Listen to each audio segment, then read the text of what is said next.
श्रीगणेशाय नमः। नारद उवाच प्रणम्य शिरसा देवं गौरीपुत्रं विनायकं भक्तावासं स्मरेन्नित्यम् आयुष्कामार्थसिद्धये। प्रणम्य शिरसा देवं गौरीपुत्रं विनायकं भक्तावासं स्मरेन्नित्यम् आयुष्कामार्थसिद्धये। प्रथमं वक्रतुण्डं च एकदन्तं द्वितीयकं तृतीयं कृष्णपिङ्गाक्षं गजवक्त्रं चतुर्थकं लम्बोदरं पञ्चमं च षष्ठं विकटमेव च। सप्तमं विघ्नराजं च धूम्रवर्णं तथाष्टमं नवमं भालचन्द्रं च दशमं तु विनायकम् एकादशं गणपतिं द्वादशं तु गजाननं द्वादशैतानि नामानि त्रिसन्ध्यं यः पठेन्नरः न च विघ्नभयं तस्य सर्वसिद्धिकरं परम्। विद्यार्थी लभते विद्यां धनार्थी लभते धनं पुत्रार्थी लभते पुत्रान् मोक्षार्थी लभते गतिं। जपेद्गणपतिस्तोत्रं षड्भिर्मासैः फलं लभेत् संवत्सरेण सिद्धिं च लभते नात्र संशयः। अष्टभ्यो ब्राह्मणेभ्यश्च लिखित्वा यः समर्पयेत् तस्य विद्या भवेत् सर्वा गणेशस्य प्रसादतः। इति श्रीनारदपुराणे संकष्टनाशनं नाम गणेशस्तोत्रम्। मुदाकरात्तमोदकं सदा विमुक्तिसाधकं मुदाकरात्तमोदकं सदा विमुक्तिसाधकं कलाधरावतंसकं विलासिलोकरक्षकं कलाधरावतंसकं विलासिलोकरक्षकं हनायकैकनायकं विनाशिते बदैत्यकं हनायकैकनायकं विनाशिते बदैत्यकं नताशुभाशुनाशकं नमामि तं विनायकं मुदाकरात्तमोदकं सदा विमुक्तिसाधकम्। न तेतरातिभीकरं नवोदितार्कभास्वरं न तेतरातिभीकरं नवोदितार्कभास्वरं न मत्सुरारिनिर्जरं न ताधिकापदुर्धरं न मत्सुरारिनिर्जरं न ताधिकापदुर्धरं सुरेश्वरं निधीश्वरं गजेश्वरं गणेश्वरं सुरेश्वरं निधीश्वरं गजेश्वरं गणेश्वरं महेश्वरं तमाश्रये परात्परं निरन्तरं मुदाकरात्तमोदकं सदा विमुक्तिसाधकम्। समस्तलोकशङ्करं निरस्तदैत्यकुञ्जरं समस्तलोकशङ्करं निरस्तदैत्यकुञ्जरं दरेतरोदरं वरं वरे भवक्त्रमक्षरं दरेतरोदरं वरं वरे भवक्त्रमक्षरं कृपाकरं क्षमाकरं मुदाकरं यशस्करं कृपाकरं क्षमाकरं मुदाकरं यशस्करं मनस्करं नमस्कृतं नमस्करोमि भास्वरं मुदाकरात्तमोदकं सदा विमुक्तिसाधकम्। अकिञ्चनार्तिमार्जनं चिरन्तनोक्तिभाजनम् अकिञ्चनार्तिमार्जनं चिरन्तनोक्तिभाजनं पुरारिपूर्वनन्दनं सुरारिगर्वचर्वनं पुरारिपूर्वनन्दनं सुरारिगर्वचर्वनं प्रपञ्चनाशभीषणं धनञ्जयादिभूषणं प्रपञ्चनाशभीषणं धनञ्जयादिभूषणं कपोलदानवारणं भजे पुराणवारणं मुदाकरात्तमोदकं सदा विमुक्तिसाधकम् नितान्तकान्तिदन्तकान्तिमन्तकान्तिकात्मजं नितान्तकान्तिदन्तकान्तिमन्तकान्तिकात्मजम् अचिन्त्यरूपमन्तहीनमन्तरायकृन्तनम् अचिन्त्यरूपमन्तहीनमन्तरायकृन्तनम् हृदन्तरे निरन्तरं वसन्तमेव योगिनां हृदन्तरे निरन्तरं वसन्तमेव योगिनां तमेकदन्तमेव तं विचिन्तयामि सन्ततं मुदाकरात्तमोदकं सदा विमुक्तिसाधकम् महागणेश पञ्चरत्नमादरेण योऽन्वहम् महागणेश पञ्चरत्नमादरेण योऽन्वहम् प्रजल्पतिप्रभातके हृदि स्मरन् गणेश्वरम् प्रजल्पतिप्रभातके हृदि स्मरन् गणेश्वरम् अरोगतामदोषतां सुसाहितीं सुपुत्रताम् अरोगतामदोषतां सुसाहितीं सुपुत्रतां समाहितायुरष्टभूतिमभ्युपैति सोचिरात् मुदाकरात्तमोदकं सदा विमुक्तिसाधकं मुदाकरात्तमोदकं सदा विमुक्तिसाधकं नमामि तं विनायकं नमामि तं विनायकं नमामि तं विनायकम् स्मरामि देवदेवेशं वक्रतुण्डं महाबलं षडक्षरं कृपासिन्धुं नमामि ऋणमुक्तये एकाक्षरं ह्येकदन्तम् एकं ब्रह्म सनातनम् एकमेवाद्वितीयं च नमामि ऋणमुक्तये महागणपतिं देवं महासत्त्वं महाबलं महाविघ्नहरं शम्भो नमामि ऋणमुक्तये कृष्णाम्बरं कृष्णवर्णं कृष्णगन्धानुलेपनं कृष्णसर्पोपवीतं च नमामि ऋणमुक्तये रक्ताम्बरं रक्तवर्णं रक्तगन्धानुलेपनं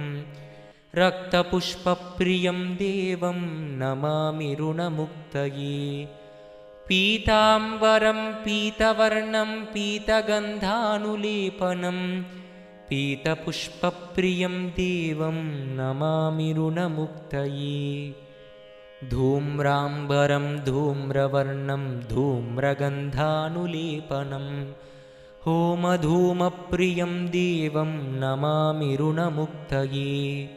फालनेत्रं फालचन्द्रं पाशाङ्कुशधरं विभुं चामरालङ्कृतं देवं नमामि ऋणमुक्तये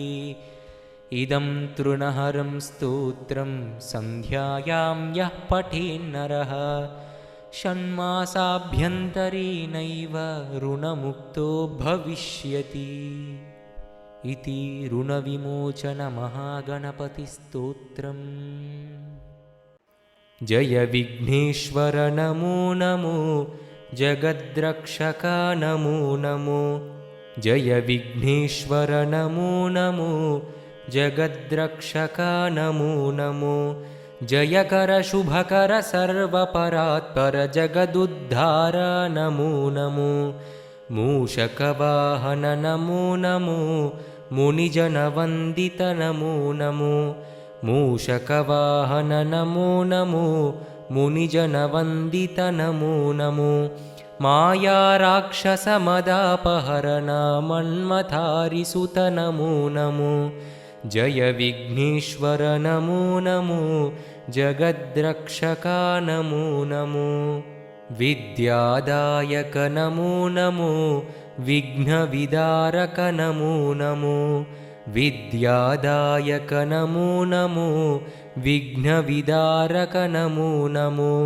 विश्वसृष्टिलयकारणशम्भो विमलचरित्रा नमो नमो जय विघ्नेश्वर नमो नमो जगद्रक्षका नमो नमो गौरीप्रियसुत नमो नमो गङ्गानन्दन नमो नमो गौरीप्रियसुत नमो नमो गङ्गानन्दन नमो नमो गन्धर्वाद्भुतगानविनोदा गणपतिदेवा नमो नमो जय विघ्नेश्वर नमो नमो जगद्रक्षका नमो नमो नित्यानन्दा नमो नमो निजफलदायक नमो नमो नित्यानन्दा नमो नमो निजफलदायक नमो नमो निर्मलपुरवर नित्यमहोत्सव रामनाथनुत नमो नमो जय विघ्नेश्वर नमो नमो जगद्रक्षका नमो नमो जयकर शुभकर सर्वपरात्पर जगदुद्धारा नमो नमो जय विघ्नेश्वर नमो नमो जगद्रक्षका नमो नमो जगद्रक्षका नमो नमो जगद्रक्षका नमो नमो एकदन्तं महाकायं तप्तकाञ्चनसन्निभं लम्बोदरं विशालाक्षं वन्देऽहं गणनायकं वन्देऽहं गणनायकं मौञ्जीकृष्णाजिनधरं नागयज्ञोपवीतिनं बालेन्दुशकलं मौलौ वन्देऽहं गणनायकं वन्देऽहं गणनायकं चित्ररत्नविचित्राङ्गं चित्रमालाविभूषितं कामरूपधरं देवं वन्देऽहं गणनायकं वन्देऽहं गणनायकं गजवक्त्रं सुरश्रेष्ठं कर्णचामरभूषितं पाशाङ्कुशधरं देवं वन्देऽहं गणनायकं वन्देऽहं गणनायकं मूषकोत्तममारुह्य देवासुरमहाहवे योद्धुकामं महावीर्यं वन्देऽहं गणनायकं वन्देऽहं गणनायकं यक्षकिन्नरगन्धर्वा सिद्धविद्याधरैः सदा स्तूयमानं महाबाहुं वन्देऽहं गणनायकं वन्देऽहं गणनायकम् अम्बिका हृदयानन्दं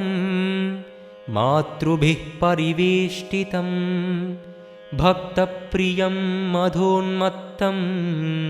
वन्देऽहं गणनायकं वन्देऽहं गणनायकम् सर्वविघ्नहरं देवं सर्वविघ्नविवर्जितं सर्वसिद्धिप्रदातारं वन्देऽहं गणनायकं वन्देऽहं गणनायकम् गणाष्टकमिदं पुण्यं यः पठेत् सततं नरः सिद्ध्यन्ति सर्वकार्याणि विद्यावान् धनवान् भवेत्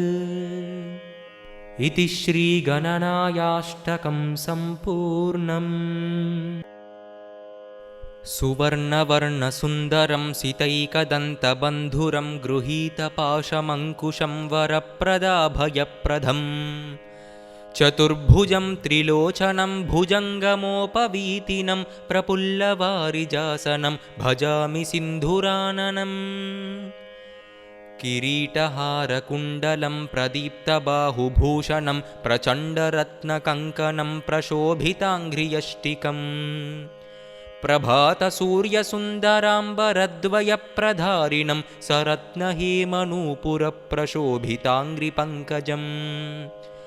సువర్ణదండమండితప్రచण्डचारुचामरं गृहप्रतीर्णसुन्दरं युगक्षणप्रमोदितम्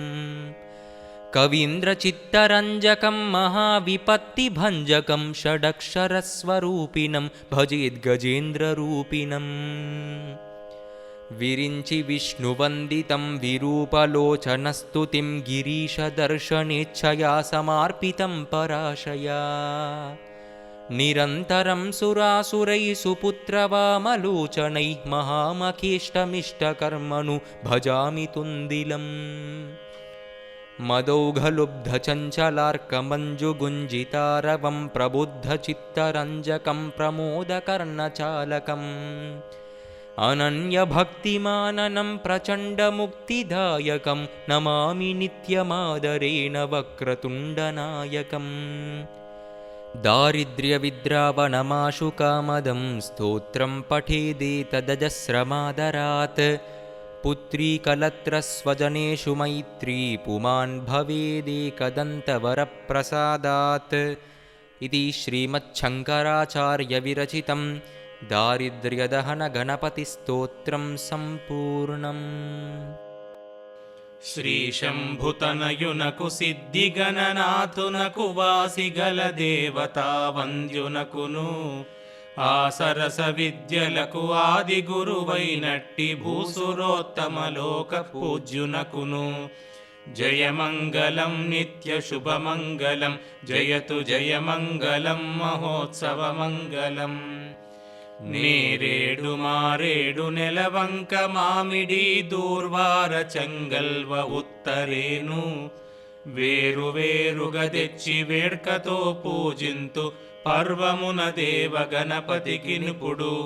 జయమంగళం నిత్య శుభమంగళం జయతు జయమంగళం మహోత్సవమంగళం సుస్థిరముగ భాద్రపద శుద్ధ చవితి యందు పొసగ సజ్జనులచే పూజగొల్తూ శశి చూడరాదన్న జేకొంటినొక వ్రతము పర్వమున దేవ గణపతికి నిపుడు జయమంగళం నిత్య శుభమంగళం జయతు జయమంగళం మహోత్సవమంగళం పానకము వడపప్పు పనస మామిడి పండ్లు దానిమ్మ ఖర్జూర ద్రాక్ష పండ్లు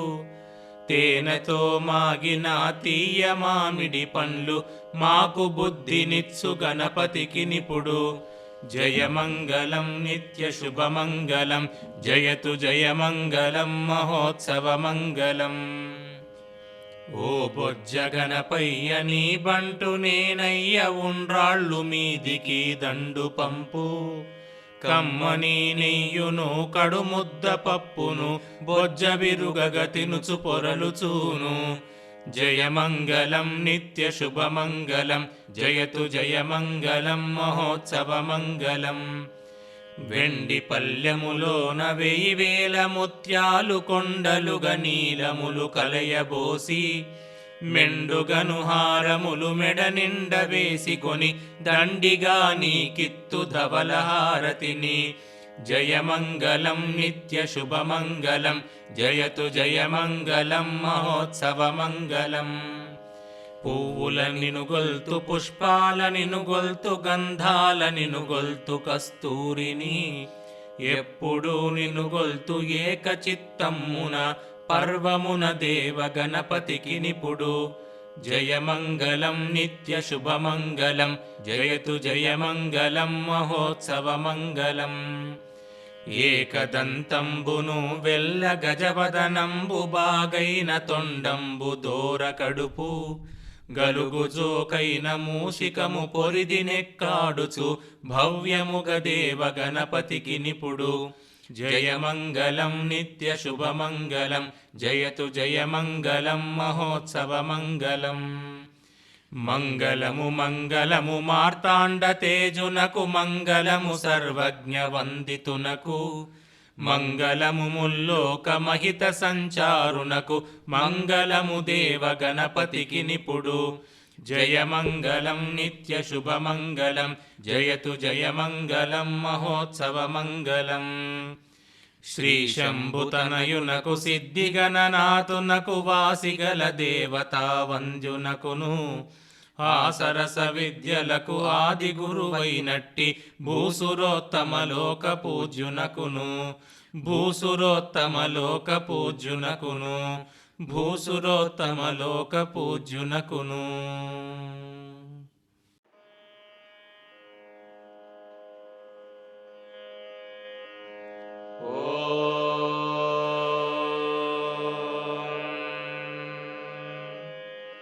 భద్రం కర్ణేభిః శృణుయామ దేవాః భద్రం పశ్యేమాక్షభిర్యజత్రాః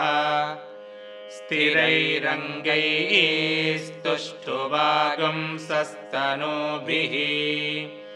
व्यशेम देवहितं यदायुः स्वस्ति न इन्द्रो वृद्धश्रवाः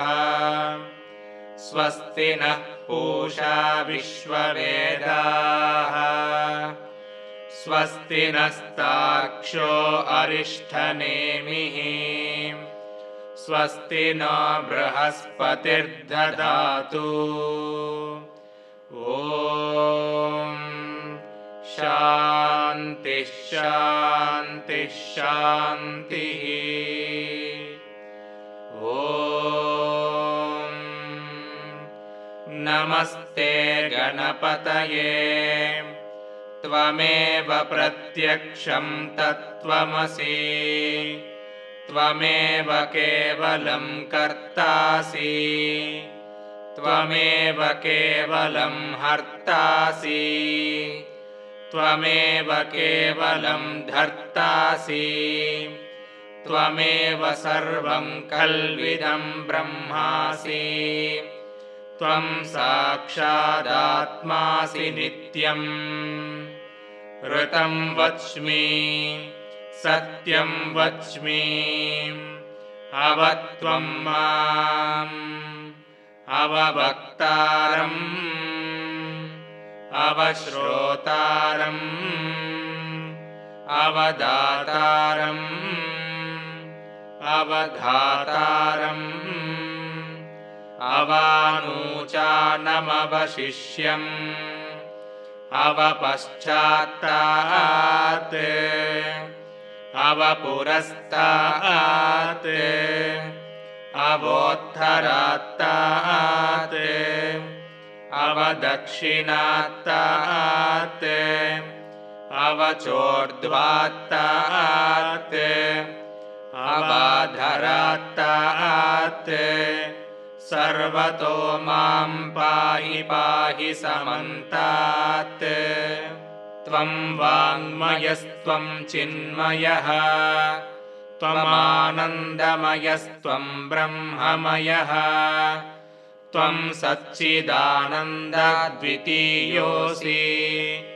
त्वं प्रत्यक्षं ब्रह्मासि त्वं ज्ञानमयो विज्ञानमयोऽसि सर्वं जगदिदं त्वत्तो जायते सर्वं जगदिदं त्वत्त्वस्तिष्ठति सर्वं जगदिदं त्वयि लयमेष्यति सर्वं जगदिदं त्वयि प्रत्येति त्वं भूमिरापो नलो निलो नभः त्वं चत्वारि वाक्पदानि त्वं गुणत्रयातीतः त्वम् अवस्थात्रयातीतः त्वं देहत्रयातीतः त्वं कालत्रयातीतः त्वं मूलाधारस्थितोऽसि नित्यम् त्वं शक्तित्रयात्मकः त्वां योगिनो ध्यायन्ति नित्यम् त्वं ब्रह्मा त्वं विष्णुस्त्वं रुद्रस्त्वमिन्द्रस्त्वमग्निस्त्वं वायुस्त्वं सूर्यस्त्वं चन्द्रमास्त्वं ब्रह्म भूर्भुवः स्वरोम् गणादिं पूर्वमुच्चार्य वर्णादींस्तदनन्तरम् अनुस्वारः परतरः अर्धेन्दुलसितं तारेण रुद्धम् एतत्तव मनुस्वरूपम् गकारः पूर्वरूपम् अकारो मध्यमरूपम् अनुस्वारश्चान्त्यरूपम् बिन्दुरुत्तररूपम् नादः सन्धानम् सगुंहिता सन्धिः सैषा गणेशविद्या गणकऋषिः निश्चृद्गायत्री छन्दः श्रीमहागणपतिर्देवता ॐ गं गणपतये नमः। एकदन्ताय विद्महे वक्रतुण्डाय धीमहि तन्नो दन्तिः प्रचोदयात्। एकदन्तं चतुर्हस्तं पाशमङ्कुशधारिणम् रथं च वरदं हस्तैर्बिभ्राणं मूषकध्वजम् रक्तं लम्बोदरं शूर्पकर्णकं रक्तवाससम् रक्तगन्धानुलिप्ताङ्गं रक्तपुष्पैः सुपूजितम् भक्तानुकम्पिनं देवं जगत्कारणमच्युतम् आविर्भूतं च सृष्ट्यादौ प्रकृतेः पुरुषात् परम् एवं ध्यायति यो नित्यं स योगी योगिनां वरः। नमो व्रातपतये नमो गणपतये नमः प्रमथपतये नमस्तेऽस्तु लम्बोदराय एकदन्ताय विघ्नविनाशिने शिवसुताय श्रीवरदमूर्तये नमः। एतदर्वशीर्षं योधीते स ब्रह्म भूयाय कल्पते स सर्वविघ्नैर्न बाध्यते स सर्वतः सुखमेधते स पञ्चमहापापात् प्रमुच्यते सायमधीयानो दिवसकृतं पापं नाशयति प्रातरधीयानो रात्रिकृतं पापं नाशयति सायं प्रातः प्रयुञ्जानो पापो भवति सर्वत्राधीयानोपविघ्नो भवति धर्मार्थकाममोक्षं च विन्दति इदमथर्वशीर्षमशिष्याय न देयम् यो यदि मोहादास्यति स पापीयान् भवति सहस्रावर्तनाद्यं यं काममधीते तं तमनेन साधयेत् अनेन गणपतिमभिषिञ्चति स वाग्मी भवति चतुर्द्यामनश्नं जपति स विद्यावान् भवति इत्यथर्वणवाक्यम् ब्रह्माद्याचरणं विद्यां न बिभेति कदाचनेति यो दूर्वाङ्कुरैर्यजति स वैश्रवणोपमो भवति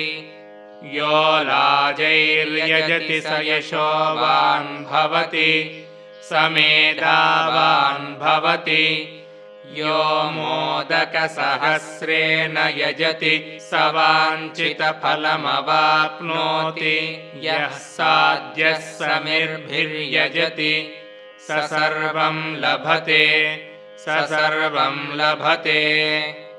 अष्टौ ब्राह्मणान् सम्यग्ग्राहयित्वा सूर्यवर्चस्वी भवति